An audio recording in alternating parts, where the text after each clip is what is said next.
Sebetulnya infeksi telinga itu pada anak maupun dewasa sama.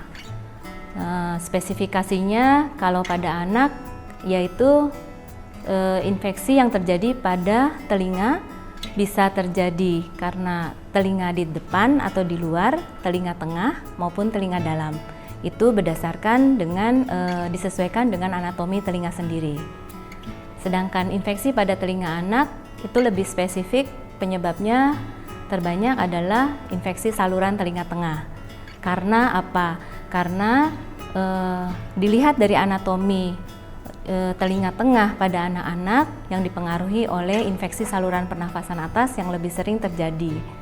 Nah, dari anatomi itu infeksi telinga tengah itu terjadi pada anak lebih sering. Kenapa? Karena saluran tuba Eustachius, yaitu anatomi di belakang di muara tuba Eustachius, bentuk dari tubanya sendiri anatominya berbeda dengan dewasa. Jadi frekuensinya lebih sering dibandingkan dengan dewasa.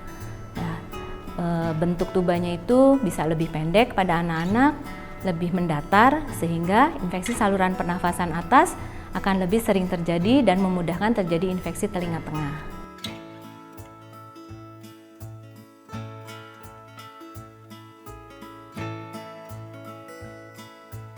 Infeksi telinga pada anak lebih banyak infeksi telinga tengah karena bentuk tuba yang tadi sudah saya sampaikan.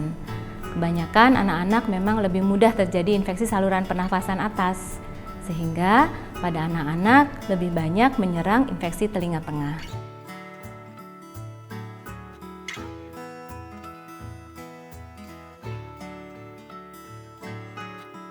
Infeksi telinga pada anak itu penyebabnya yaitu bisa terjadi karena infeksi virus atau bakteri, bisa karena memang adanya kelainan dari hidung sendiri, di mana ventilasi telinga berhubungan dengan hidung, yaitu baik anatomi dari hidung, yang kedua karena faktor alergi, lalu adanya sumbatan jalan nafas yang banyak disebabkan pada anak-anak itu terjadi penebalan atau pembesaran dari adenoid atau amandel yang ada di belakang hidung.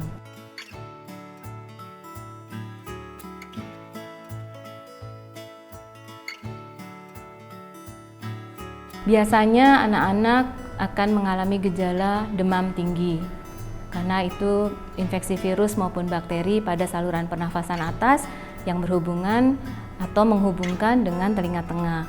Yang kedua, pada anak kan dia tidak bisa ya membicarakan, dalam artian dia mengeluhkan aduh sakit atau bagaimana, tetapi anak-anak itu lebih sering rewel. Demam tinggi biasanya di daerah kepala saja rata-rata, lalu ada kadang-kadang disertai dengan diare, ada disertai dengan kejang.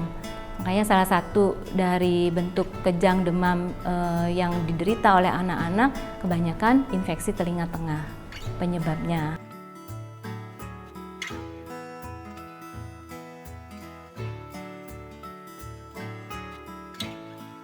Terapinya tergantung dari penyebabnya.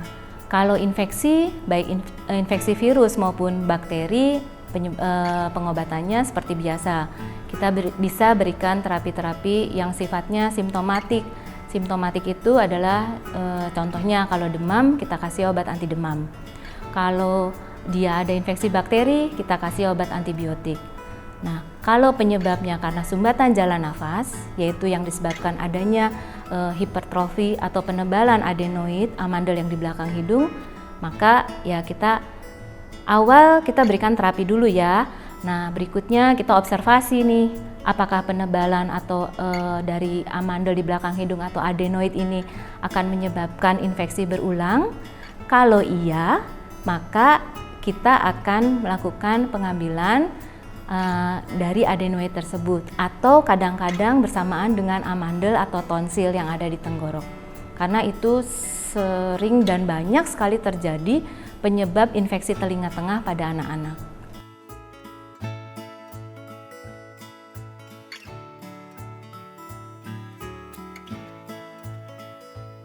Bisa terulang. Apalagi anak-anak mungkin dia ada riwayat alergi, bakat bakat alergi diturunkan oleh kedua orang tuanya atau kakek neneknya. Yang kedua yaitu tadi penebalan dari amandel, tonsil atau adenoidnya. Kalau itu tetap mengganggu, ya akhirnya kita harus melakukan pengangkatan amandel atau adenoid untuk menghentikan infeksi tersebut jangan sampai terulang.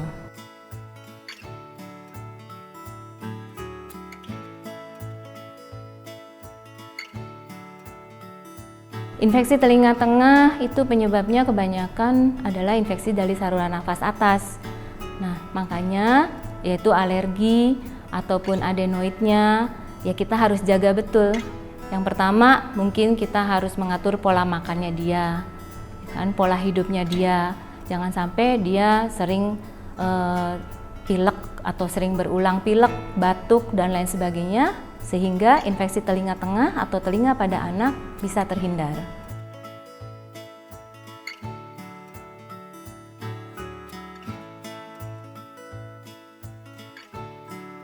Beresiko untuk menyebabkan gangguan dengar, ya bisa ke arah sana apabila yang pertama, kalau infeksi telinga tengah itu disertai dengan infeksi saluran nafas berulang atau alergi atau penebalan adenoid atau amandel yang ada di tenggorok itu dia tetap ada sehingga menyebabkan telinga tengahnya tetap tersumbat, otomatis bisa terjadi reaksi peradangan di sana.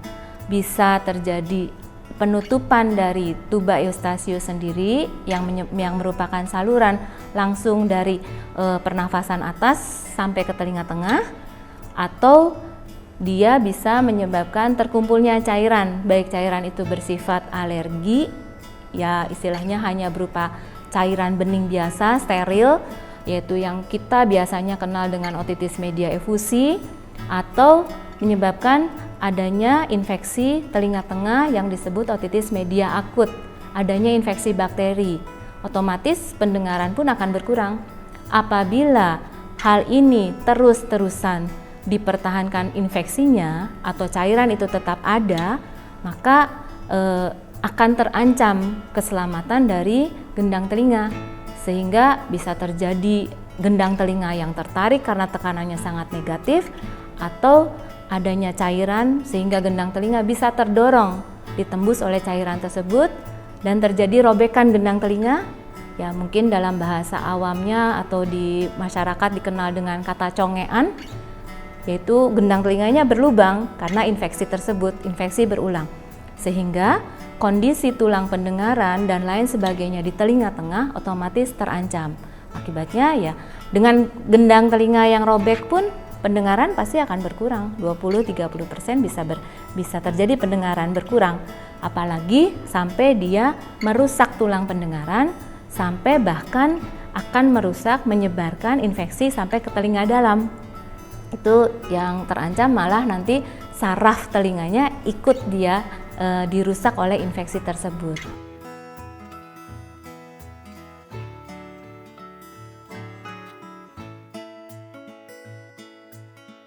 Pertama, kalau memang anak itu ditemukan gejalanya demam, ya sebisa mungkin di rumah memang disiapkan obat untuk anti demamnya.